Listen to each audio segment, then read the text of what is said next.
इसलिए YouTube पर कुछ बातें जो बताने की होती हैं वो अकस्मात छूट जाती हैं।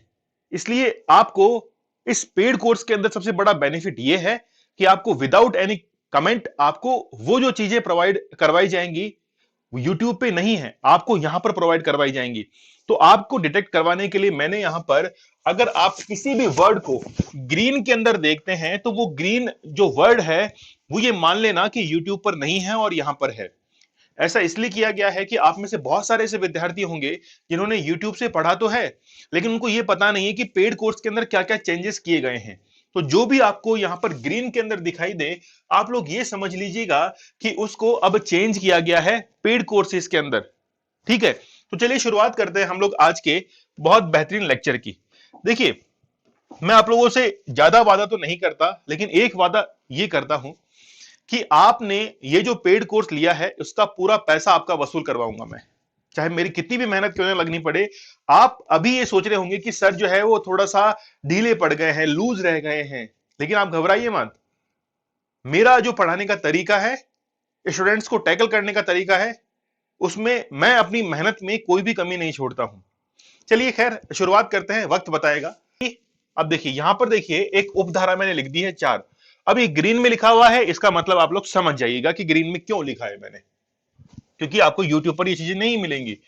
आरक्षित सीटों के संबंध में आरोप दाखिल, अगर मान लीजिए कि जहां पर कोई एससी का, एसटी का, ओबीसी का कैंडिडेट खड़ा है या फिर महिला कोई खड़ी है, उस कंडीशन में जो भी महिला उम्मीदवार खड़ी है या फिर अदर कोई कैंडिडेट खड़ा है, उसके संबंध में कोई भी आपको आपत्ति होती है कि नहीं ये जो है वो एसटी का बंदा नहीं है, ये जबरदस्ती जो है सर्टिफिकेट बनाकर या फिर एसटी के अंदर जो है गिना जा रहा है, या आपको लगता है कि महिला वार्ड थी, महिला वार्ड जो है, लेकिन फिर भी यहां पर जो है आपको लगता है कि कहीं ना कहीं गड़बड़ी हो सकती है, तो कोई भी आपको आरोप दाखिल करना है तो ये समय सीमा आप लोग याद रखना, 7 दिन का निर्धारण जो है निर्धारित की गई है। 7 दिन जो है आरक्षित सीटों के संबंध में आरोप दाखिल करना है, तो 7 दिन का जो है समय निर्धारित किया गया है। फिर लिखा हुआ है उपधारा 5, आरोप पर संज्ञान राज्य सरकार के द्वारा लिया जाएगा, पहली बात, और वह निर्णय जो है अंतिम होगा। ध्यान रखना कि अगर आरक्षित सीट के संबंध में कोई भी आरोप दाखिल होता है तो वो 7 दिन के अंदर अंदर हो जाना चाहिए, और इस पर निर्णय जो है वो कौन लेगा, राज्य सरकार लेगी ही लेगी। ठीक है, समझ में आ रहा है आपको? तो ये कुछ डिफरेंस है। कई बार बहुत से बच्चे पूछ रहे हैं मेरे को कि सर क्या कारण है कि हम लोग उस पेड कोर्स के अंदर जाए। तो आप लोग ये बात समझिए कि जब पहली बार कोर्स जो है लॉन्च किया गया यूट्यूब के ऊपर, हर चीज परफेक्ट नहीं होती है। इस बार आपके लिए परफेक्ट तरीके से जो है वो उतारी गई है। इलेक्शन नहीं होंगे, अब इलेक्शन नहीं होंगे। ठीक है, तो धारा 11 आपके लिए बहुत बहुत इंपॉर्टेंट है। ठीक है, अब देखिए इसमें और क्या बातें हैं। सबसे पहले उपधारा 3 देखिए, राज्य सरकार राज्य निर्वाचन आयोग की सिफारिश पर, राज्य सरकार राज्य निर्वाचन आयोग की सिफारिश पर निर्वाचन की तारीख जो है वो निर्धारित कर सकेगी।